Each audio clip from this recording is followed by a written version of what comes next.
बिल्कुल। नीतीश कुमार को क्या कहना चाहेंगे? अब तो पलटू राम की चला-चली की बेला है। अब तो पलटू राम का सामान बंध रहा है, बढ़िया बिस्तर बंध रहा है। पर लोग और ज़्यादा बुरी नज़र रखते हैं, गिद्ध दृष्टि रखते हैं।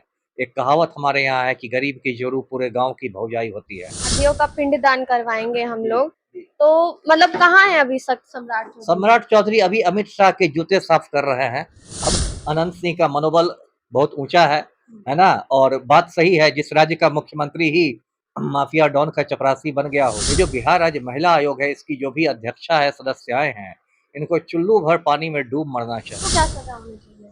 अपराधियों को तो कड़ी से कड़ी सजा होनी चाहिए, वही एकमात्र रास्ता है अपराध रोकने का। लेकिन इस देश में हालात ये है कि अपराधी ही देश चला रहे हैं। नीतीश कुमार के गृह जिला में नालंदा में एक विवाहित लड़की जिसके 3 बच्चे भी थे, उसको गांव में कुछ लड़के लोग छेड़ते हैं, गंदी तरीके से टच भी करते हैं। हमारे साथ इसी बातचीत को लेके पूर्व आईपीएस अमिता दास सर हैं, सर से जानेंगे उनका क्या कुछ कहना है। सर क्या कहेंगे आप इस बार?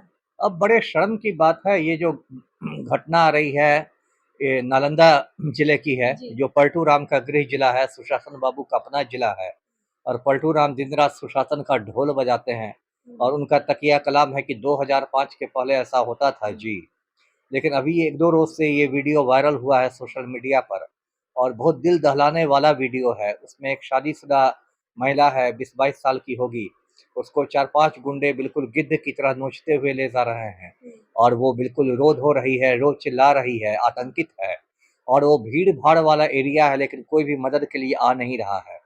जब से ये वीडियो वायरल हुआ है, उसके बाद नूरसराय थाना है नालंदा का, उसमें एक एफआईआर दर्ज हुआ है, 2-4 लोगों की धरपकड़ हुई है। हालांकि प्राथमिकी भी बहुत कमजोर धारा में दर्ज की गई है, इसलिए जो भी जेल गए हैं उनको बहुत आसानी से जमानत मिल जाएगी। वो कुछ ही दिन में मूछ पड़ताव देते हुए बाहर निकल जाएंगे। तो ये बहुत दुर्भाग्य की स्थिति है, लेकिन बिहार में ऐसा होना ही था। जो हमारे मुख्यमंत्री हैं, वही बहू बेटियों पर गंदी नज़र रखते हैं, सब जानते हैं। अभी पिछले साल 15 दिसंबर की बात दर्शकों को याद होगी। मुख्यमंत्री आवास में एक सरकारी कार्यक्रम था, पलटू राम के कर कमलों से बांटे जा रहे थे नियुक्ति पत्र आयुष डॉक्टरों को। और एक नुसरत परवीन नाम की डॉक्टर आई मुख्यमंत्री से नियुक्ति पत्र लेने के लिए, और उसने अपने चेहरे को हिजाब से ढक रखा था। और पलटू राम ने झपट्टा मार के उस लड़की का हिजाब नोच दिया। ये बहुत गंभीर बात है। और भारत के कानून में इस पर 5 साल के कैद का प्रावधान है। जो भारतीय न्याय संहिता है बीएनएस, उसकी धारा 74 में यदि आप किसी महिला की लज्जा भंग करने की कोशिश करते हैं तो 5 साल तक आपको जेल हो सकता है। और इस वजह से पलटू राम पर कई शहरों में एफआईआर भी हुआ। मैंने उसी समय कह दिया कि जब मुख्यमंत्री ही बहू बेटियों की इज्जत पर हाथ डाल रहा हो, तो यहाँ बिहार में क्या हालत होंगे। और अभी देखिए नालंदा से ऐसी घटना आई है, लगातार सिलसिला है बिहार में इस तरह के घटनाओं का।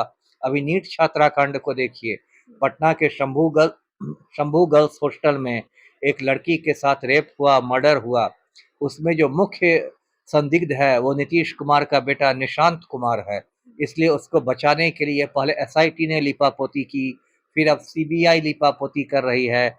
उस लड़की की मां धरना पर बैठी हुई है, लेकिन इंसाफ मिलने की कोई उम्मीद नहीं है। अभी सारण जिले से एक ऐसी घटना हुई है, वहाँ एक लड़की जलावन की लकड़ियाँ चुनने निकली थी, उसके साथ गलत काम हुआ, उसको कुएं में फेंक दिया गया। और उसमें फिर बात बनाई जा रही है, पुलिस वाले कह रहे हैं कि प्रेम प्रसंग का मामला था। और सबसे ज़्यादा मैं लानत भेजता हूँ बिहार राज्य महिला आयोग को। ये जो बिहार राज्य महिला आयोग है, इसकी जो भी अध्यक्षा है, सदस्याएं हैं, इनको चुल्लू भर पानी में डूब मरना चाहिए। बिहार में महिलाओं पर इतने जुल्म होते हैं, और बिहार राज्य महिला आयोग की कोई सक्रियता दिखाई नहीं देती। ना उसकी कोई जांच टीम पहुंचती है, ना वो कोई रिपोर्ट मांगती है प्रशासन से, ना उसका कोई बयान आता है। तो जो ऐसा नकारा महिला आयोग हो, उसको तो भंग करना ही बेहतर होगा जी।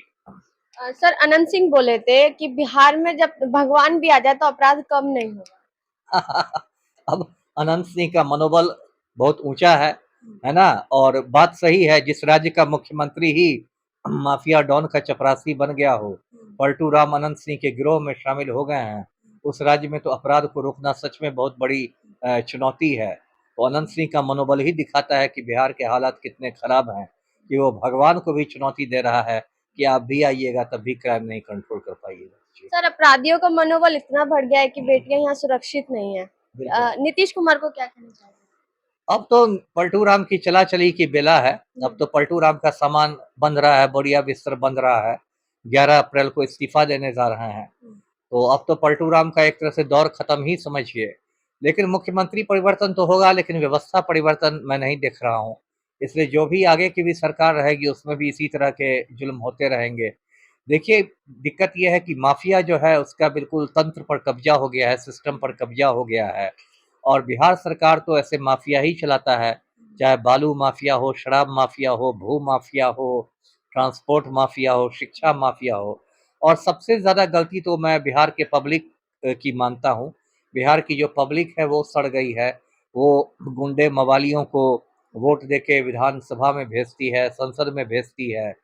और जाति के नाम पर, धर्म के नाम पर आप बिहार में देखेंगे पढ़े लिखे भूमिहार अनंत सिंह की दलाली करते रहेंगे, पढ़े लिखे राजपूत आनंद मोहन की दलाली करते रहेंगे, पढ़े लिखे मुसलमान शहाबुद्दीन की दलाली करते रहेंगे।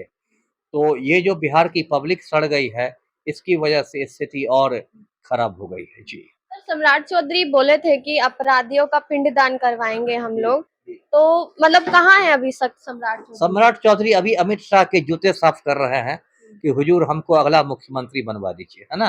आपने पूछा कि सम्राट चौधरी कहाँ है, तो उसका जवाब यही है। देखिए, सम्राट चौधरी सिर्फ बात बनाते हैं, है ना। बातें करोड़ों की, दुकान पकौड़ों की। बात बड़ी बड़ी करते हैं, काम कुछ नहीं करते हैं। कहते हैं कि हम अपराधियों को पाताल से पकड़ के लाएंगे, हम अपराधियों का गया में पिंडदान करवा देंगे, हमारा बुलडोजर तैयार है, हम कैमूर के पहाड़ों पर जेल बनवा देंगे। अब काम कुछ नहीं करना है। एक तस्वीर में दिखाता हूँ। ये भाजपा का नेता है सुनील पांडे। इसका बेटा भाजपा का विधायक है, विशाल प्रशांत नाम है, बीजेपी का एमएलए है। इस तस्वीर में दर्शक देख रहे हैं सुनील पांडे के हाथ में AK-47 राइफल है। ये एक प्रतिबंधित हथियार है। कोई भी व्यक्ति ये हथियार नहीं रख सकता है। फिल्म अभिनेता संजय दत्त के पास से AK-56 बरामद हुआ था, तो मुन्ना भाई 3-4 साल जेल में रह गए थे। तो कायदे से पुलिस को सुनील पांडे के ठिकानों पर रेड करना चाहिए और ये AK-47 बरामद करना चाहिए। लेकिन चूंकि सुनील पांडे भाजपा विधायक के पूज्य पिता हैं, इसलिए पुलिस की हिम्मत नहीं है। बिहार के मुख्य सचिव भी मर्दाना कमजोरी के शिकार हैं, गृह सचिव मर्दाना कमजोरी के शिकार हैं, DGP महोदय मर्दाना कमजोरी के शिकार हैं। किसी की हिम्मत नहीं है सुनील पांडे को टच करने की जी। सर, अमला नारी के साथ ही ऐसा क्यों होता है? जो कमजोर होती है, जिसके सर पे कोई साया नहीं होता है, उसके साथ ही क्यों ऐसा होता है? नहीं, ये तो देखिए एक पुरानी बात है कि कमज़ोर आदमी पर लोग ज़्यादा अपना रोब दिखाते हैं। और जो हमारा समाज है वो पुरुष प्रधान समाज है। और वहाँ बचपन से ही एक तरह से पुरुषों को ट्रेनिंग दी जाती है कि महिलाएं जो हैं वो एक वस्तु हैं, मतलब ऑब्जेक्ट हैं। और ख़ासकर जिस महिला को लोग कमज़ोर समझते हैं, जिसके साथ किसी मज़बूत मर्द का साया नहीं रहता है, उस पर लोग और ज़्यादा बुरी नज़र रखते हैं, गिद्ध दृष्टि रखते हैं। एक कहावत हमारे यहाँ है कि गरीब की जोरू पूरे गांव की भौजाई होती है। तो कमज़ोर की वाइफ को पूरा गांव भौजाई समझ के उसके साथ चुहलबाजी करता है। तो ये एक विकृत मानसिकता है, हमारा पुरुष प्रधान समाज की एक विकृत मानसिकता है जी। अपराधियों को क्या सजा होनी चाहिए? अपराधियों को तो कड़ी से कड़ी सजा होनी चाहिए, वही एकमात्र रास्ता है अपराध रोकने का। लेकिन इस देश में हालात ये है कि अपराधी ही देश चला रहे हैं। एक तड़ीपार ही भारत का गृह मंत्री बन गया है जी। चलिए, बहुत बहुत धन्यवाद।